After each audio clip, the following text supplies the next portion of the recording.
কয়েকদিন আগে আমরা ইনস্টাগ্রাম স্টোরিতে কয়েকটা শিমের ছবি দিয়ে বলেছিলাম যে তোমাদের ফেভারিট রেসিপি কোনটা, আর সবচেয়ে বেশি আনসার এসেছিল শিম সর্ষে। শিল নোড়াতে বাটা সর্ষে বা যে কোনো মশলা অনেক বেশি ভালো খেতে লাগে।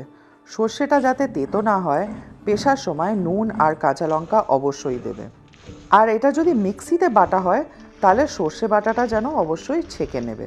সর্ষের ঝাল বলো কি সর্ষে বাটা, ভালো সর্ষের তেল না হলে কি হয়? আমার রান্নাঘরে Emami healthy and tasty kachi ghani সর্ষের তেল সব সময় থাকে। এটা দিয়ে শিম সর্ষে বানিয়ে দেখুন, যেমন ঝাঁঝ তেমন স্বাদ। চাকুর কোনা দিয়ে টেনে নেবেন, তাহলে দেখবেন একটা রোয়া মতো বেরিয়ে আসছে। তারপরে শিমগুলোকে হাফ করে কেটে নেবেন। আর সব শিম এভাবে যখন কাটা হয়ে যাবে, আবার থেকে আরেকবার জলে ধুয়ে নেবেন। অনেক সময় শিমের ভেতরে হয়তো কিছু পোকা থেকে যেতে পারে। এরপর সর্ষের তেল একটু বেশি করে গরম করে নেবেন। গরম তেলে কালো জিরে দেবেন, তারপরে কাঁচা লঙ্কা ফোড়ন। ভীষণ সিম্পল, যে কোনো সর্ষের ঝালের মতো। এই ফোড়নটা দেওয়ার পরে এবার শিমগুলোকে দিয়ে দেবেন।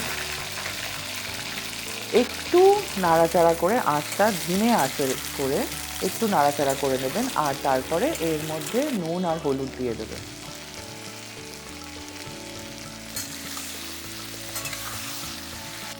ঢাকা দিয়ে শিমগুলো যখন হাফ মতো হয়ে যাবে তখন সর্ষে বাটাটা দিয়ে দেবেন।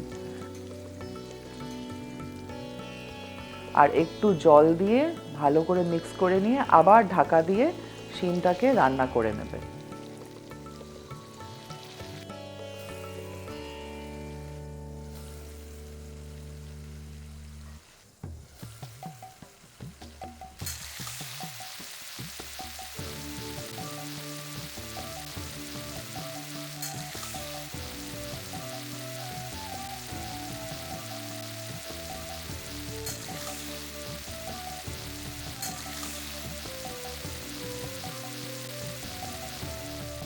শিম যখন পুরোপুরি সেদ্ধ হয়ে যাবে তখন চেরা কাঁচা লঙ্কা দিয়ে আর উপর থেকে আবার একটুখানি ইমামি কাচ্চিঘানি সর্ষের তেল দিয়ে খুব সুন্দর একটা ঝাঁঝ, একটা ফ্লেভার এসে যাবে।